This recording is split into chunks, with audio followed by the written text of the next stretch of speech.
this topic today, which certainly we share the sentiment. Go ahead.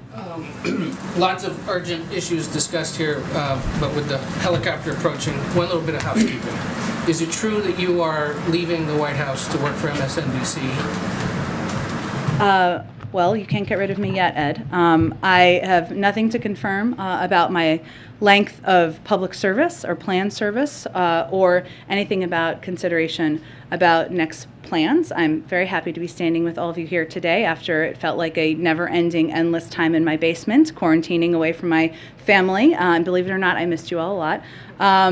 And my focus every day continues to be speaking on behalf of the president, answering your questions, as tough as they may be at many times, as difficult as they may be to answer at many times, and I hope that I meet my own bar of treating everybody with fairness and being equitable. And just because this has been raised by our colleagues, by people who are observing this process, is it ethical for you to continue conducting this job while negotiating with a media outlet? Well, I have always gone over and above the stringent ethical and legal requirements of the Biden administration, and I take that very seriously. And as a standard for every employee of the White House, I have received rigorous ethics counseling, including as it relates to any future employment. I've complied with all ethics requirements and gone beyond and taken steps to recuse myself from decisions as appropriate. And so I hope that all of you, I've been working with all of you some time, would judge me for my record and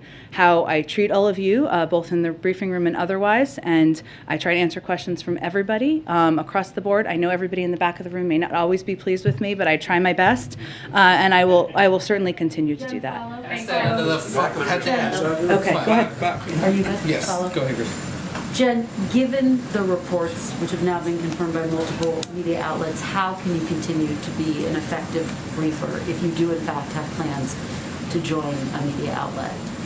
Well, I have nothing, again, to announce about any conversations or any future plans. And at whatever time I leave the White House, I can promise you the first thing I'm going to do is sleep and spend time with my 3- and 6-year-olds, who are my most important audiences of all. But I would say, Kristen, that again, I have taken the ethics, legal requirements to the highest, very seriously in any discussions and any considerations about any future employment, just as any White House official would. And I have taken steps beyond that to ensure there's no conflicts. And I understand what you're saying, but I guess the question is, how is it ethical to have these conversations with media outlets while you continue to have a job standing behind that podium?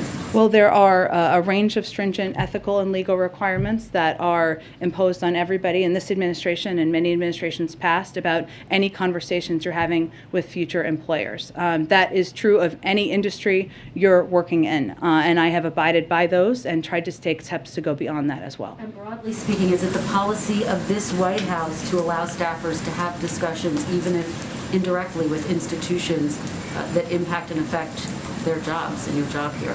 Well, it is the policy of this White House to ensure that anyone who is having conversations about future employment does so through consultation with the White House counsel's office and ensuring they abide by any ethics and legal requirements. And those are conversations that I have taken very seriously and abided by every component of.